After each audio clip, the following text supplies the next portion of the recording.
is I mean, you can just eat it like this. And by the way, get your little tuft of your bouquet of thyme out of here.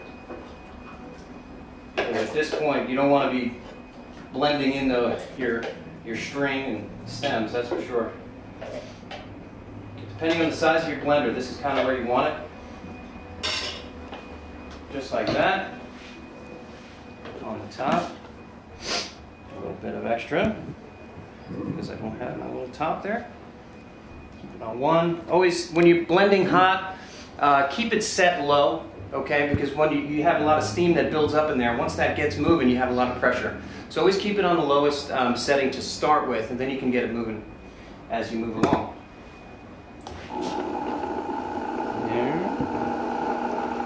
There you can get them going. This is a Vitamix blender.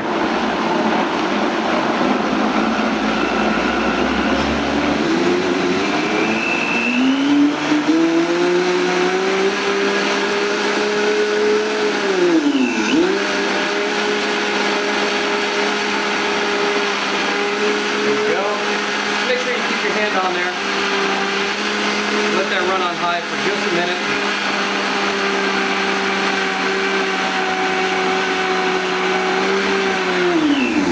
Bring it down, turn her off, and basically you can just do that a couple of times until you've gone through your batch. Basically the batch, everything here on this particular recipe, this will go for that. Obviously you don't have to do anything do this particular recipe with this. I mean, that's, you know, just kind of my choice, just a suggestion for you. All right, now that's one particular way right here. You know, a little bit of a garnish. What we like to do here at the restaurant is we'll take whatever vegetables that went in there, maybe a little bit of the roasted broccoli or roasted cauliflower, set up a little garnish right in the middle. Just something very simple like that. I'm using a little bit of the fresh dill in here, a little bit of our fancy schmancy extra virgin olive oil, maybe a little bit of fresh pepper. And that is that. Now that is, you have maintained all of the nutrients and flavor in these vegetables.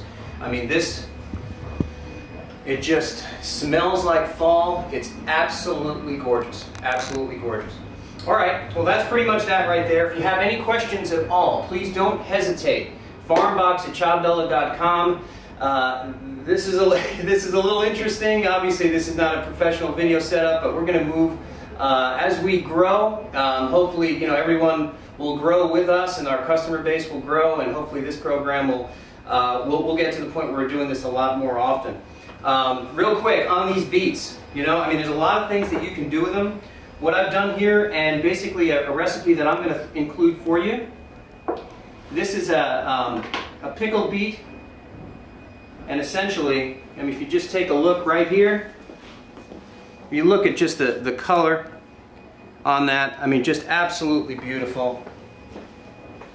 And basically all I've done here is I've boiled in 3 parts water, 1 part white wine vinegar, all right, with a little bit of salt. And I'll give you those proportions.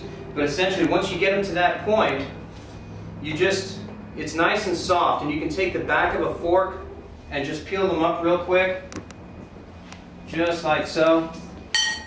And then you can kind of just take that end right off, and really you can just, you know, work around the base here,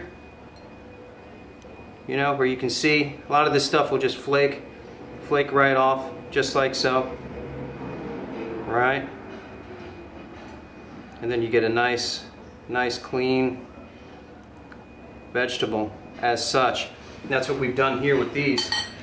Now I like, you know, you have a little bit of vinegar in there, you know, and you have a little bit of that earthy flavor.